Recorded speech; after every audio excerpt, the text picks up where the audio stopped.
everyone. Everybody welcome. You're hanging out with Penn. This is the Hardkore Punk Projekt on 92.5 FM in Kamloops. This time we have another special guest. Again, it's Killer Virgins this time. With equal parts gloss and grit, Toronto's Killer Virgins weave together the best of authentic punk energy with the alternative rock grit of the 1990s and the lush, pop-oriented sound of the post-punk movement. Fronted by lead guitarist and singer Samantha Weinstein. Hi. We have Sam, we have Gabe, and we have Drew. Howdy. Ahoy. So, thanks for joining me here on the X. Thank you so much for having us. Pleasure to be here. How are you doing today? Oh, pretty good. It's a nice day. Nice warm day in Toronto. So, just hanging out and being able to speak without masks on in the outdoors is pretty nice. So. I got sick right off. Yeah, I was gonna mention that. Like, Drew, why are you wearing a mask? That's Gabe. Oh yeah, this is Gabe. Yeah, no, I'm Gabe. Oh, that's Gabe. Okay, my bad. I kind of don't notice whenever I'm wearing it at this point because I've got it on the majority of the time. It's kind of just, you don't think about it anymore after a certain point. Like socks. Well, like socks. Socks for public health. All right. First off, you okay with the teen interviewing you? Oh, this is freaking awesome! Like, this is so cool. Buddy, this is exactly what I would have wanted to do when I was your age. I feel like this is awesome for both of our parts. Good, because this would have been my shortest interview ever.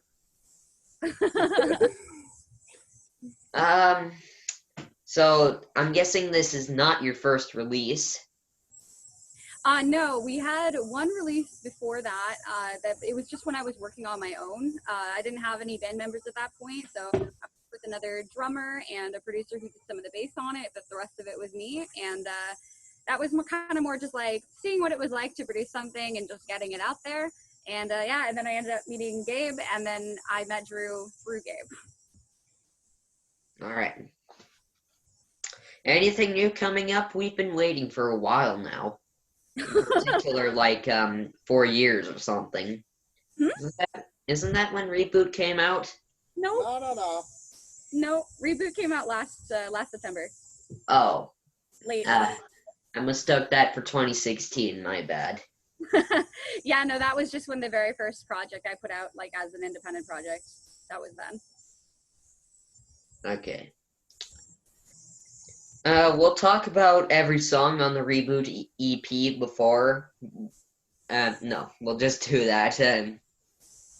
Track 1. Oh, wait, I can't say this. Because it uses the W word. It's... maybe you can just say whole. Label okay. whole. No, I'll use Brendan Urie's way of saying it. We have label whoer. Yes, that works. I like staying on theme. This is great.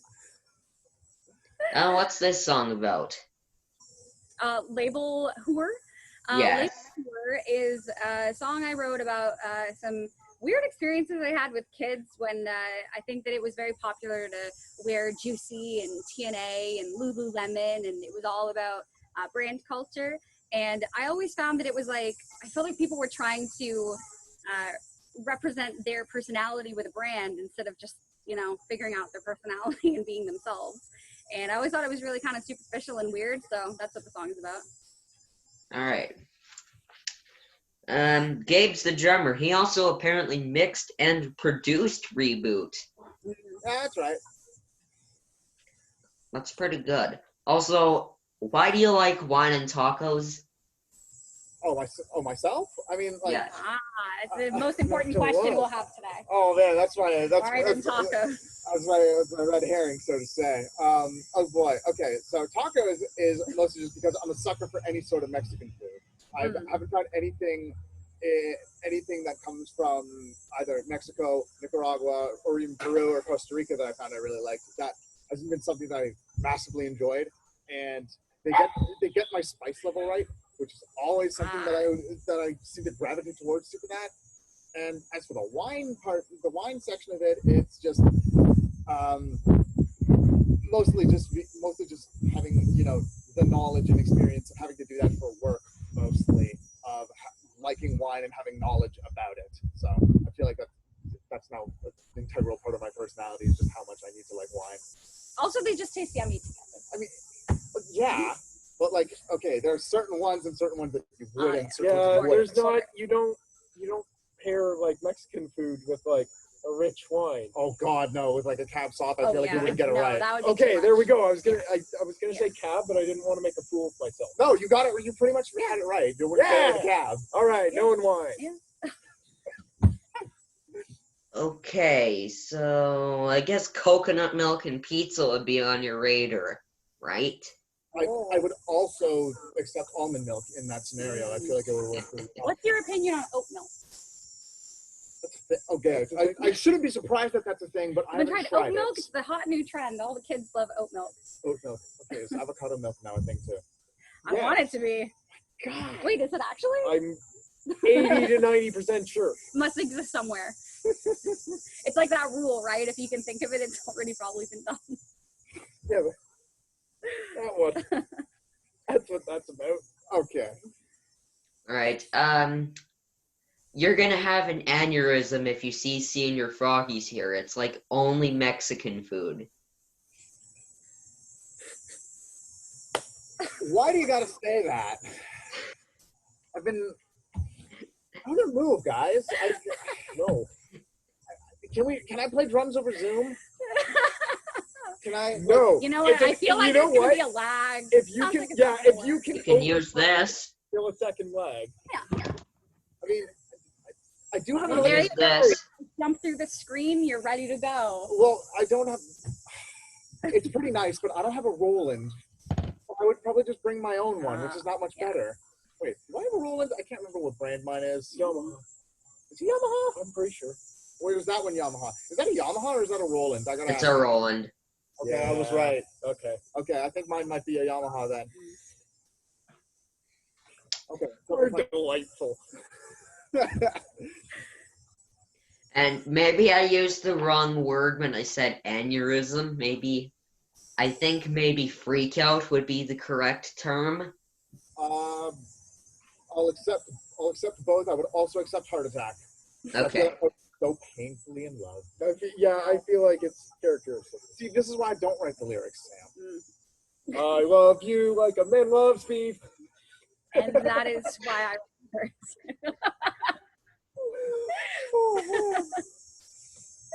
Oh, man. All right, track 2, ticking. What's this one about?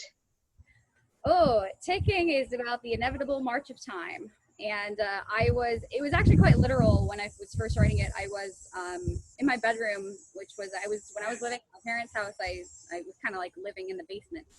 And I left my watch upstairs, like on the kitchen counter. And even though I was all the way in the basement, I could literally hear my watch ticking all the way upstairs.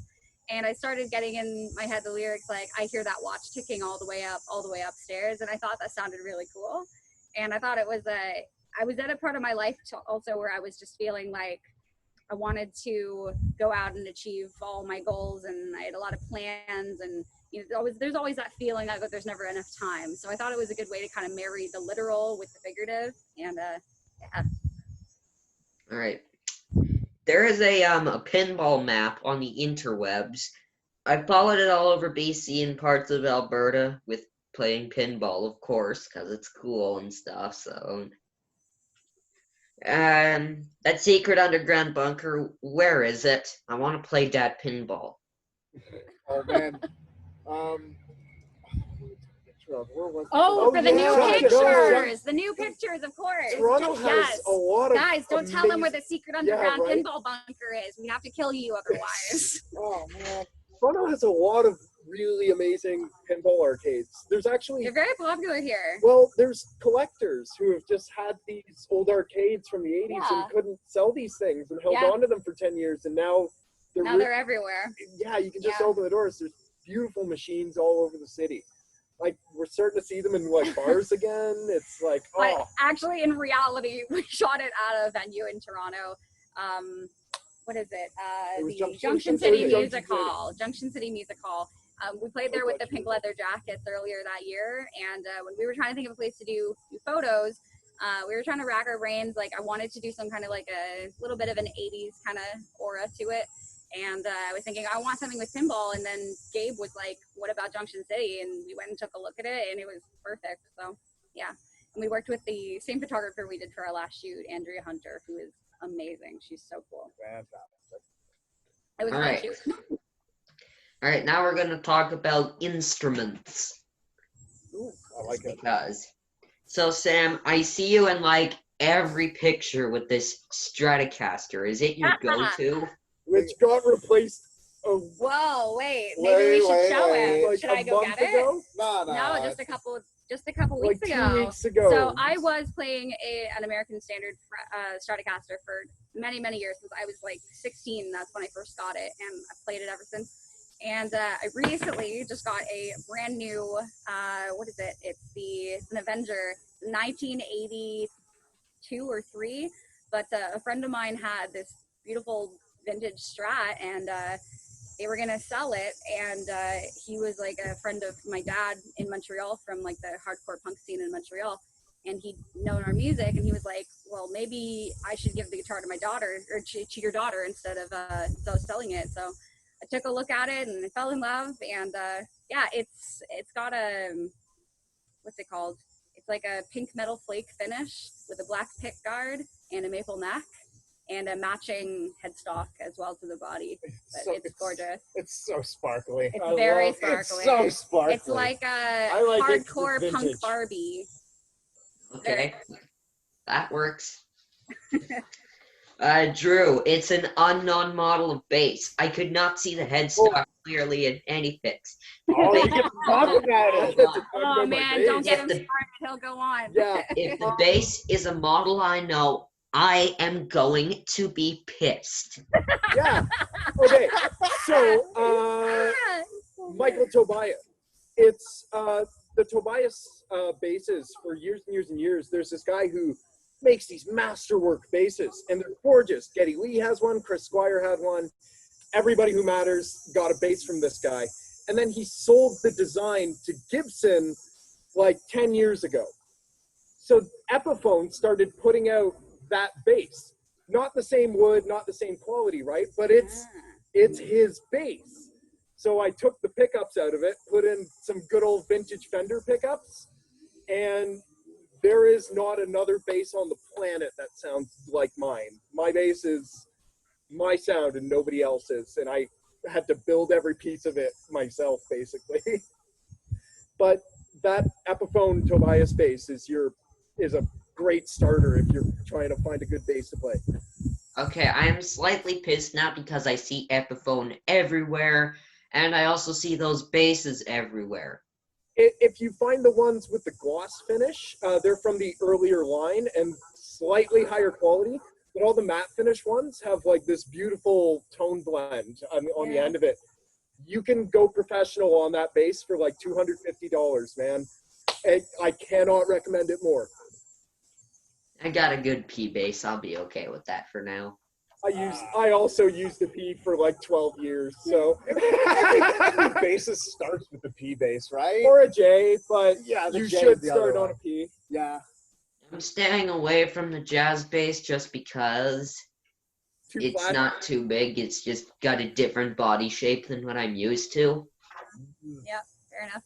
I mean, you see the body shape of my bass. It's wacky. There's like no comfortable way to sit with it. I wear it up at my chest like one of the Beatles, right? His man ball. One more. Drew, do you think the bass is often the bass player in bands is often underrated? Yeah, but that's characteristic of the style of music. Yeah. Rock music is there are very easy ways to put a rock song together, and they're tried and true. Like AC/DC has this great quote about like your last, like in an interview, it's like, your last album kind of sounds like the one before it. And he's like, it sounds like the 11 before it. Right? Like, there's a good way to make a rock song, and there's an easy way to play bass in a rock and roll band. But it comes down to what you do in that great, right? Whether you're playing the polyrhythm, whether you're listening to the kick drum or not, right? Yeah.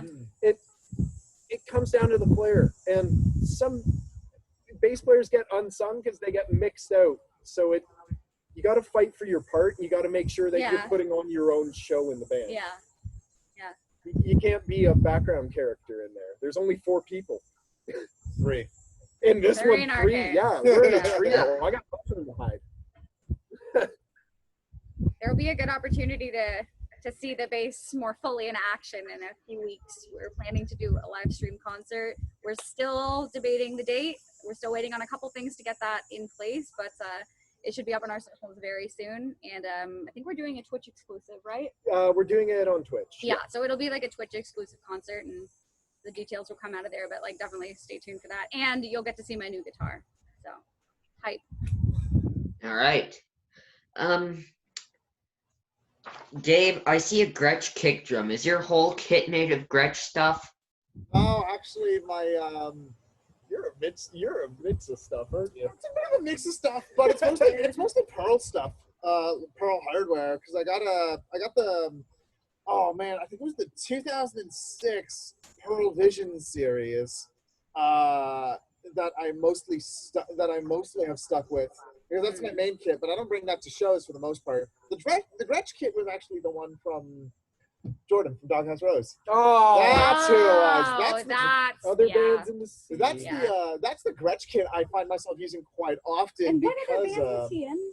oh, he was also in Pink Leather Jackets. He was also in Pink Leather Jackets, Yeah, so Jordan- that would make sense why you saw it in Jordan the is pictures. a drummer that I perform with pretty often, and I love the Yeah. Gretsch kit that he brings to He's great. shows. He's But really great. for most of our gigs, I have my Pearl Vision series that I've kind of stuck around with for, God, like it's been about 12 years that I've owned that kit, and it's still like, in good spirits. Yeah. I've had to replace the skins so many times, That's but sweet. it still Awesome. works.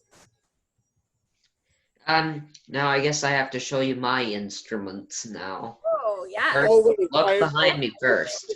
For this stuff. Oh, have to. Oh, Jackson's. If one of those is a V. Yeah, I can't quite see the bodies because Okay, of the chair. it's a Oh, he's That's a pulling V. it out. It's a V. knew Oh, it was a nice. V. That's It's a V. awesome. I That's knew really it was cool. the Jackson V. That's really Have cool. to. Oh, yeah. nice. Yeah. The You other got Jackson V. style. Oh Okay, my I God. gotcha. Okay. I The got black one was my first one. It's set for half step specifically, and the green one I keep in standard because I don't want to hurt it. Fair enough. Yeah. Fair. And then, of course, this is my Strat. I just kind of covered it in stickers because I Oh, was that's the way bored. to do those sometimes. That's A sick. strat's a strat till you make it yours. Yeah, Well, exactly. mine's actually a Squire, and it sounds like crap. See, here's my whole thing. You can go buy electronics. If you put Yeah. if you put new pickups in there, Squires are actually made of a lot of the times the same wood as Yeah. like the nice ones. And they're a right? good place to start. So if you want to learn about like adjusting your tone and stuff, it's a good thing to do it with. Also, I've put more Squires on records than I can count. Sometimes it's just the nearest guitar, and Yeah, any sometimes guitar that's can what sound works. good if you turn all the knobs in the right direction. to an extent. Yeah. All right, this will appeal to Gabe now. Oh. I meant, yeah, because Oh, basses. To Drew. There we go. My Okay. goodness. Wow. So we got All us a right. Fender. We got us, is that the one with the manager sticker? Maybe a Gamma. And I have the one at the end. Oh my God. It's the. Oh, nice. Those are awesome. Yeah. Those are great. Oh my God. The lipstick pickup on it and everything. Yeah, that's Oh. awesome. yep, this is the Warlock. Yeah. It's the Ooh. LT. Yeah. I knew Yeah, it was the that's sick. Warlock. That's Okay. cool. That's cool. Yep, limited edition too. Yes. It wasn't BC Rich. Yeah, it's Nice. BBC Rich Warlock. Gabe and I, awesome. in high school, probably played with a million people who walked around with these. Oh my Yeah. God! Everybody owned BC Warlock, man. My first 5-string was a BC Rich Warlock. It's the Slayer guitar, right? It is the Slayer It's the guitar. Slayer Ah, guitar. okay, yeah. Yeah. Oh, I might try a Mockingbird one time because I hear they're really good. They Oh, are. Nice. A bass comes down to the amp you pair it with, but like any bass can sound amazing if you play into it, right? So like if you're gonna play the Mockingbird, it's a slightly different picking style than the Fender, which will be a slightly different picking style than the BC. That's what we bass players get for using our fingers, right? Yep. Track 3, Keep the Corkscrew. That sounds like wine. Yeah. Oh, right. This one. So Keep the Corkscrew is an interesting story. I wrote Keep the Corkscrew after I had like a really weird kind of like one night stand with this guy. It wasn't really it was kind of wasn't really a one night stand. I guess we were dating for a couple of weeks, but I didn't see him after that, so that's why I call it a one night stand. But I brought a bottle of champagne over to this guy's house, and I borrowed my parents' corkscrew to like open it with, and the night didn't go so great, and I kind of knew that I wasn't gonna see him again after that, and I went home. Actually, no, that's not what happened. It's been so long that I've forgotten. So it was a good night, and I ended up going home, but I left my corkscrew over at his house. My parents' corkscrew, not mine. And then I didn't hear from him for like a long time after like we had a special night together. And the days and days went by, and then I realized that I guess that was it. And I never got back my corkscrew. He went back over the pond to Ireland, and I just never saw him again. So I always kind of pictured like his corkscrew like still being like a backpack, just kind of like grinding a hole through it a little bit, and that's what I wrote the song about. It's such a long time since that happened. It gets slightly Thank more God. complicated every It time. gets more you tell complicated that every time story. because then I remember another detail that I've forgotten. So that's the lore of it. That's the mythos. The only reason like I even kind of remember the story behind it was because I think you met this guy at one of our very early gigs. No, I met him through Tinder. Oh, okay. Has to be Tinder. But the I'm last out. time I saw him was when we played the Silver Dollar Club. And thank God we got to play that place before it closed. I'm still bummed about that one. I know, it's so sad, and you know, with COVID, it's just getting worse. You know that apparently they're not charging any of those venues tax anymore. Yeah, which is at least a good thing. So, but anyway, Stop. yeah, no. The last day I saw him was at our show at the Silver Dollar, and he didn't even come inside to watch. He was just like outside the club, and so I said hi to him, and there was like this big red door, and that's where the line comes from in the song where I mentioned the big red door. That's what that was. It's the door to the venue. All right. How's the punk scene in Ontario? it exists. It's hard to know now. Yeah. I know that there is a bit of like a hardcore punk scene going on, like a club kind of like the Bovine. That had like a good scene. Yeah, for like hardcore and prog and stuff like that. For the year, for the year before I hooked up with you guys, I was running around with a punk act, Treefort, and like there's a scene for heavy music in Toronto, right? And that's good. Yeah. Right? It's people are sort of trying to find a middle line, which venues are heavier and which ones are lighter. Yeah, and it all depends on the genre, and like indie rock plays a very different kind of venues, and then there's a scene there as well of like all the bands kind of all know each other because we've played with each other from some point, or there's some guy that's in another band you played with, like very kind of incestuous like that. Like there was, the joke is when I showed up to my first gig with Killer Virgins, I knew like 8 or 9 of the people in the bands that were on that night with us, right? Like I knew all of them because the scene's kind of small that way. But I don't know, as venues come back, we're going to see hopefully people reconnecting and starting new bands and doing the thing that makes music happen, right? It's one guitar player will show up in 4 or 5 bands in this town, and that's That's actually a good thing. That means Yeah. a style is getting exactly. established in Ontario. Yeah, for sure. Which is new for us. Yeah. You can hear it especially in bands like pop. Is that Yeah. Toronto sound, you know? There definitely is like a Toronto sound for indie rock here for sure. Oh my god, is there? All right, have you heard this guy, Louis J? Nope. I don't think Yeah. so. Terrible with names though, just FYI. Yeah, he runs a record label around in BC called Slow Death Records, and he signs hardcore punk stuff. Okay. And he's in like 3 different bands at the same time. Yeah.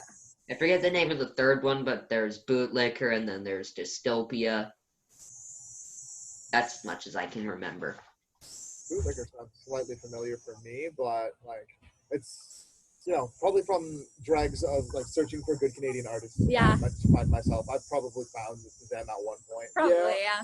Punk has this wonderful problem right now where anybody can record anything anywhere. Yeah. Which is the best thing in the world for art and people exploring and finding new things. But it also makes it especially hard to stand out in any meaningful way. Yeah. Right. That's so, if you're a punk artist out there, think about that for a second. Think about what's not what you're doing that the Ramones did. Yeah. What are you doing to differentiate yourself as an artist? Yeah. For sure. It comes because we're at that point where, like, I hate to say it, but the old adage is kind of true. Anybody can play punk. Yeah. Like, and that's the point. To a certain extent, but I mean, you need like heart and soul and stuff for it too. Well, I mean, like, I consider myself like a child of the punk era because both my parents were like very much in the punk scene when they were growing up, and so, when I was like a little kid, my parents were playing punk in the car. Like, I was listening to the Ramones all the time, the Damned, all kinds of like proto punk stuff as well. All kinds of like proto punk and stuff as well, like New York Dolls and all that same kind of stuff. All right.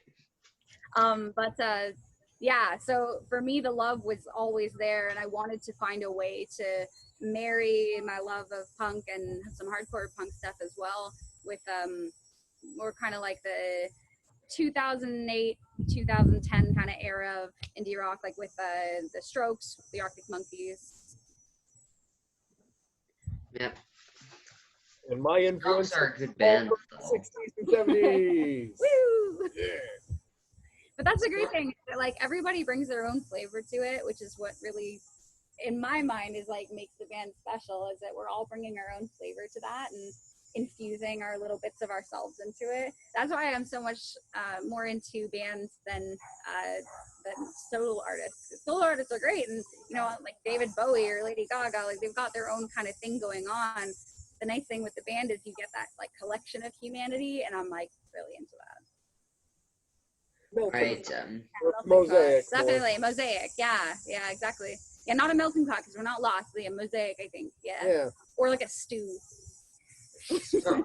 The Strokes are a good band, though. But like the carrots also kind of taste like potatoes, Yeah. As I was saying, the Strokes are a good band, though. I like them. Yeah. That little indie band no one's heard of, the Strokes.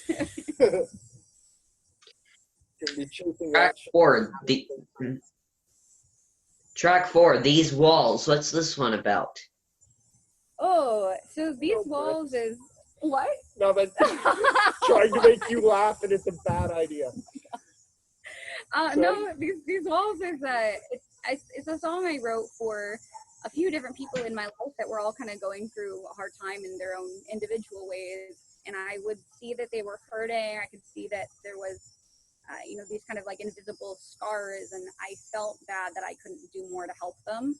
And so that's what These Walls is about, is people building up walls and going through their own hard time, and how I just wanted to be able to make everything okay. I'm a fixer. That's a big part of me, and sometimes I wish I wasn't so much. I care a lot, and it's definitely hard to see the people you love going through a hard time. All right. When did you guys meet? Oh boy. So when did you and Drew meet? Gabe and I met in college. We were both at Centennial. for music. And I don't know, how did, like, I mean, there's Is like there a story? there's Is the there a story that story? we cannot tell. No, there's They're that not one. child friendly. But, the main one was just, we both ended up being in the music program, and it ended up being, oh, hey, you were the other guys with long hair. Yeah. Oh, yeah, okay, cool. Alright. There was only like 4 dudes with big, long rock and roll hair, Bonded so we over all their kind of knew each beautiful other. Sure, Mutual point of actually, admiration. one of our first conversations, Gabe, was actually shampoo tips. Yep. Oh, wow. So- Wow. 100% was. Can I have some shampoo tips? I mean, What are your shampoo tips, Gabe? Share them with the world. only wash your hair once a week. All right. Great. Condition your hair every day or every other day. Oh, wow. And if you got super curly hair, only brush your hair like once every 2 weeks. You really don't need to. And there you've had it. Hair tips with Gabe. I was gonna be like, what the hell do you use for conditioner? I need that, like, right now. Whole blends coconut. Anything Ooh, with that nice? No, it's not. It's $8 at Shoppers Drug Mart. Oh. anything with Moroccan oil in it. It Oh, costs, yeah. It's rather expensive. Argan oil is good too. Yes, I that's use Nizoral. Oh yes, yes. Nizoral is also great. Interestingly, sometimes for acne. acne specifically. No, acne. Oh, Acne, like when you get zits. Sometimes very like confused. no, sometimes like a certain type of like that you can get can come from like an excess of yeast in your skin. So if you put Nizoral on it for like a certain amount of days, it can knock it out. I used to have like a horrible like ton of like little zits on my forehead, and then I tried the Nizoral thing, and then they all just went away. It was crazy. Anyway, that's totally beside the question that you asked. A brief That's look into our totally personal grooming not what you asked routine. about. No, but and then I met Gabe at like a coffee shop. My your teacher heard about how I was putting together the band. Yeah. The program coordinator for the program at Centennial that we were at, his name was Jesse. He had recommended that I meet with someone because he knew that I was no longer in a band at the time, and he wanted to put it as like, hey, if you're looking for work, here's a band that could use a drummer. Yeah. So then I met Sam. Sam and I met at a coffee shop just like around the corner from both of us because we ended up living like rather close by. Yeah. And kind of just figured like, okay, this for me personally at least it felt like, okay, this is a step in a new direction because like my entire teenage years and like early years of playing in music, they were all like death metal bands and prog metal bands and stuff. Yeah. So I was getting bored of doing that all the time. So just Right. like something a lot, more not slower particularly, but just like kind of, not all the time.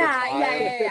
So like a refreshing new taste to what I wanted to do. Definitely. So it's like, all right, yeah, let's do like a punk band this time, like an indie rock band this time. Let's do it. Kind of both. Pretty much. Kind of both. But yeah, and we ended up talking about Game of Thrones for like 2 hours straight, and that's how I knew I was like, this will be a friendship for the ages. Yeah. And then we ended up talking about music once we had shared our mutual love of television and books. Yeah. And then I dropped out of a spaceship. And we found you in a field. There was a crop circle around you. Yeah. And it said, add Drew to band. I appeared with a bass in the guitar tall in my grass. hand. Yes. It came down like in a bolt of lightning, and then you were there. No, we were with another bassist for a little while, and ended His up. name was Matt, no? Nathan. Nate, my bad. Yeah. He kind of looked like Sam Smith. Sam Smith. Either that or the lead singer of Harvey Danger. Met the guy twice. But no, things didn't end up working out, and so we needed to find someone else. And then Gabe was really insistent. Like he's like, you gotta trust me. Like Drew's the guy, and I was like, I don't know him, but like we can try it out. And he came and we did like a day of auditions where we brought in a few different people, and Drew came in. And he was just like, like all over being cool and stuff. I'm going to throw this out there because this is a big thing for me. For that one specifically, they gave me the list of songs to learn. And then I walked in there and you asked me which one you wanted to, I wanted to play. Yeah. And I didn't give you an answer. You made us you guys pick the songs. And songs. that was a smart because audition move. I wanted to prove to you that no matter which curveball you threw me, I had prepared for everything. I took that interview super seriously. I wanted That's amazing. I wanted to make something of this, right? That's so cool. And then it was just like, this is gelling. I think this is how it's supposed to be. All right. Now here we are. I do love playing with you guys. I love playing with It's a you good guys. band. Love. So love.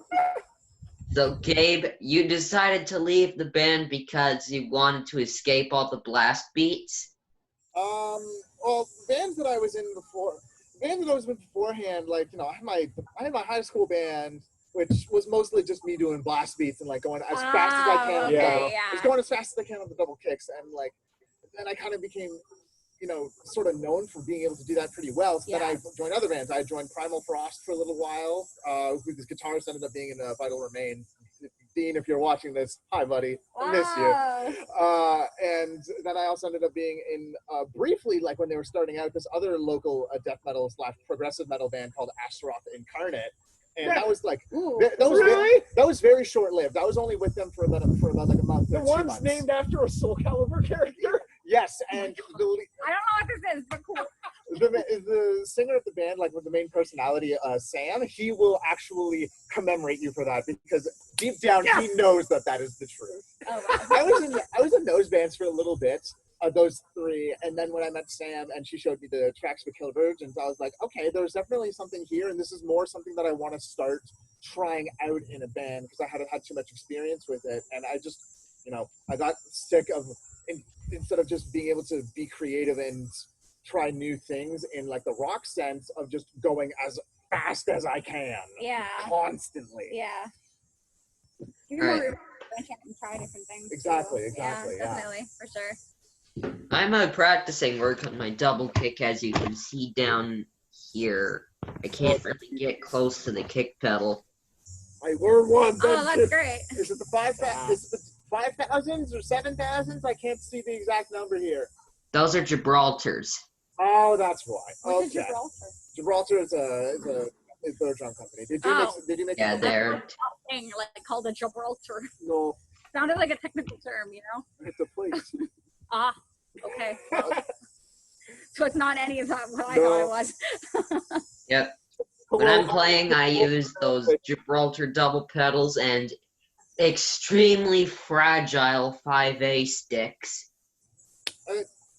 I mean, I play 5As. You play 5As. I understand. I totally get what you mean. Like, especially if you're in a metal or a rock band, 5As can feel really flimsy. But that's specifically why I had to.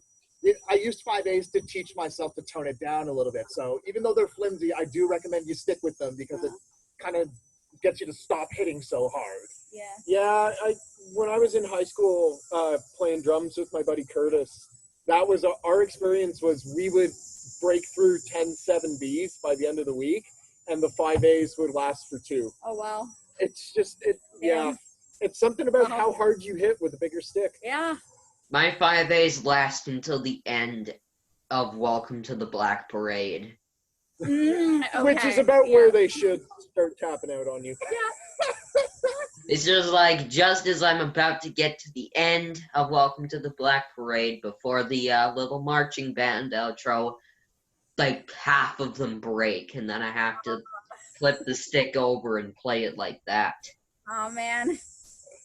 I know exactly which part you mean. You mean like the part where you're just hammering on the crash cymbals on like the quarter notes, right? Yeah, but I'm trying to keep it gentle, and they still shatter. Oh, man.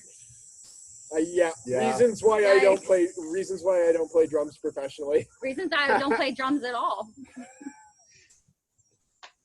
I was originally a drummer before I moved to guitar. I think it's important to learn a little of everything. It gives you the entire playbook. The context, Yeah. Now, we don't have much longer, so I'll do these last these last questions and then the challenge, of course. Lightning round. Let's go. Who would you collaborate with and why? They have to be male. That's directed to Samantha. Is my answer. Del Biafra from the Dead Kennedys. Yeah, 100%. that's my answer at least. How about you? Frank Turner from the Gallows. Gallows, that's a nice pick. I don't listen to music from this era. Elvis Costello. Okay. That's awesome. Actually, that'd be cool. Costello did this entire like punk image that I think Ah. hits us right on the mark with Yeah. the loop pedal and everything. We'll talk about it later. All right. My pick would probably be the lead singer of Riot, because of how they completely destroyed SNL. Oh, I don't think I've seen that. oh yeah, no, they completely trash it. Oh, yeah. wow. They like throw.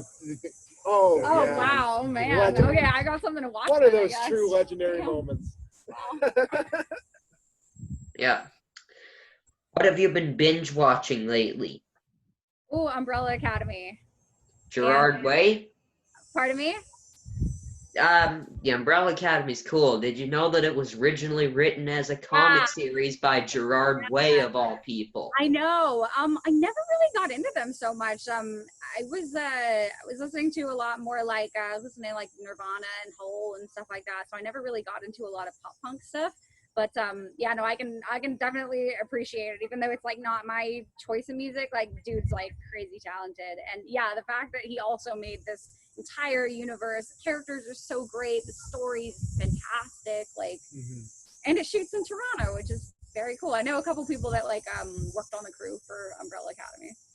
I would kill to be able to interview Gerard and his brother, but I just can't right now.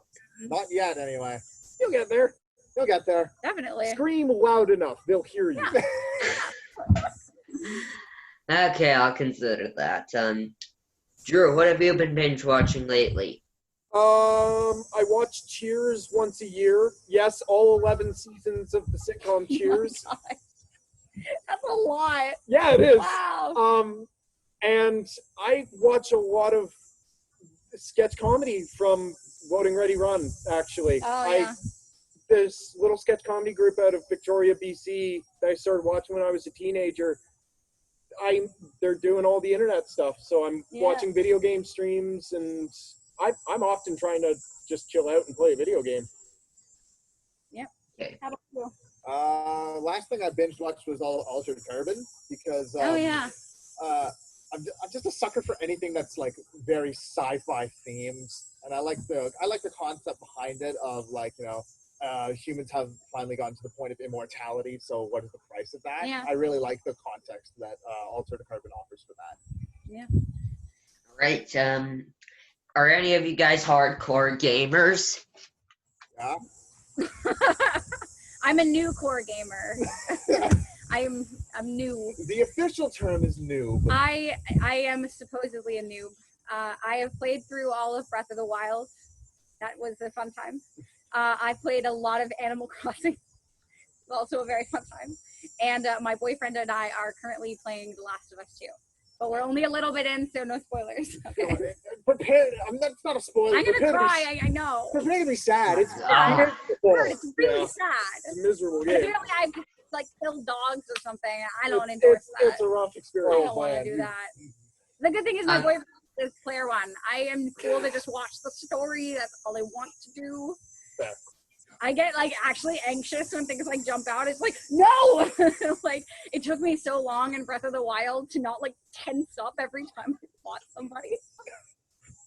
It's so fun to watch you go through all this for the first time. And Zach is just, my boyfriend Zach, he's just like, what are you doing? Like, it's on a screen. It's not actually going to hit you. But then I got really good at it, so. I don't know, what are you guys, what are your favorite games? I used to speedrun Mega Man X back in the day before I found out that speedruns just make me sad. Okay, yeah.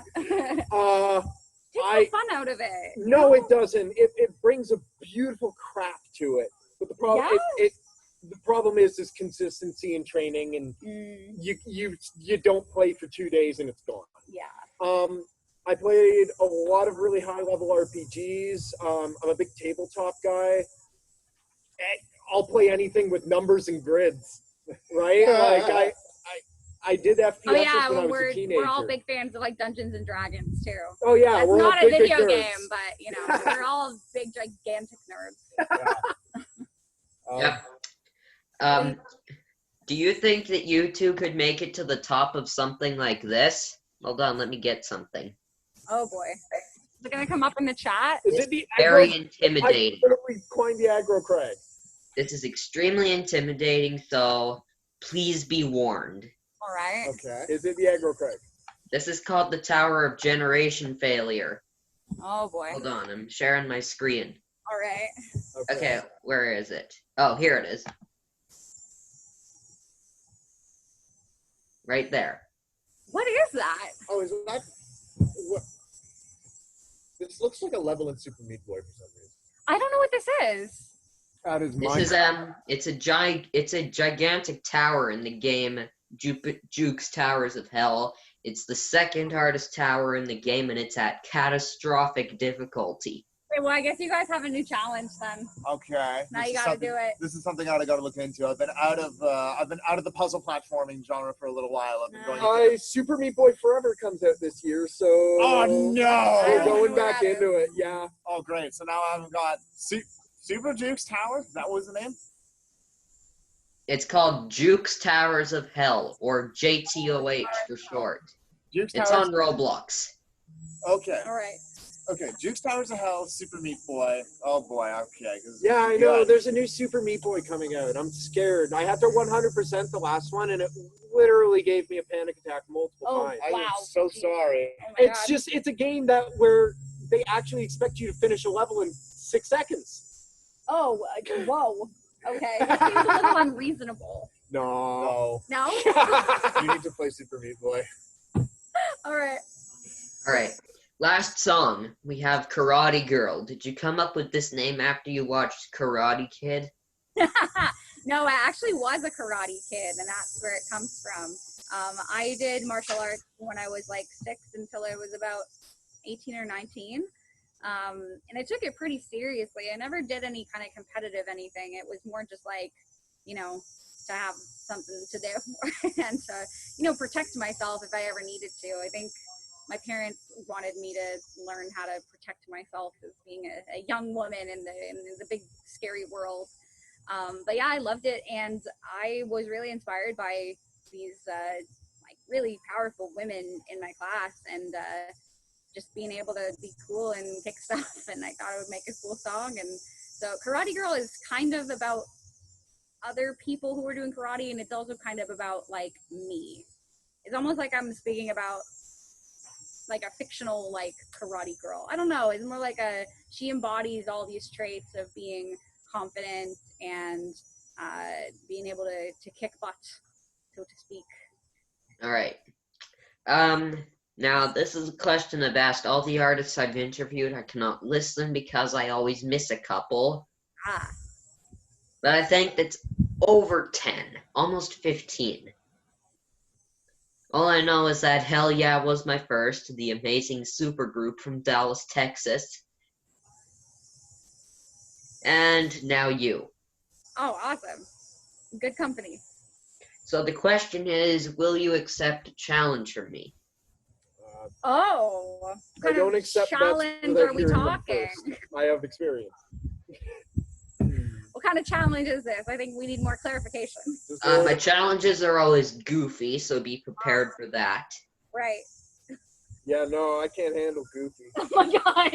Yes, I think I can speak on behalf of us. Say we accept your challenge. Drew, you need to handle this. I can't handle it, bud. Alright, let me just read the challenge, and then we will see if you can handle it, okay? All right, let's do it. Okay, the challenge is do a music video called Ninja Nanny, doing a cover to that Nanny theme song, Punk Style. And Samantha, we might need you to do the ninja moves as well. What? Hang on. What is Nanny? I'm not familiar with this. Now you want to listen to it quickly? Sure. Okay. I don't know. Am I too old? We all might be too Are old. we Are we all too old? Are we We all might be out of Are we touch, too guys. old for this reference? Oh boy. Oh Oh God. God. It's happening. Bridal shop of flushing queens till her boyfriend kicked her out in one of those crushing scenes. She to do, she goes out on her bed. So over the bridge from Flushing to the second door, she was wearing sound makeup with father phone on. She had fell, she had fell, she was there. I don't know this. No, we can totally do this. this out in like a single Snapchat. Yeah. Probably. Like 100%. Give me a week. Let's do it a TikTok. Just search up the Nanny All theme right. song, and then you can probably formulate something. And I need to do karate kickboxing moves Yes. with kicks. We'll Yes. get kick the washing machine. I'll kick the washing machine and I'll break my foot, and There you it'll go. make great content. I actually totally Oh, injured content. myself in childhood taekwondo doing that. Oh, So man. there you go. All right, one more thing before I sign off. I know this epic prank that people have been doing lately. Do you like leek? Not Like aware of No, the vegetable? oh, the vegetable, Yeah. like a leaf. Yes. Soup, yes. See, what you do is you prank someone, you open your washing machine, you put a leak in the washing machine, and then you call them over and say, hey, there's a leak in the washing machine. You know what? I'm going to do this specifically to my boyfriend, and it's going to be great. Yep. Think instead. And I'm going to, I could put it in the sink. I could say there's a leak in the sink. I Yeah. lived with 4 You know what? musicians. They would put their laundry on top of it and start the thing up. Nobody would check before they put their stuff in there. They would open it, put their stuff in, and wash They it with wouldn't a even leaf. notice that Yeah. the leak was in there. But you have to tell them, hey, there's a leak in the washing machine. Oh, You yeah, have no, to I set think it up that's, or I think this sounds like Or something there's we no could do for punchline. Instagram. I'm going to be for cleaning IGTV. vegetable out of pipes. Yep. Again, like the time I left a That's so tomato good. in my pocket. Right. Well, we're actually running out of time here, so I would like to thank Sam, Gabe, and Drew from Killer Virgins for taking the time to interview me today. Stay safe and be well. Thank you so much for having us. This was really fun. You take care of yourself. Bye. Yep. Bye.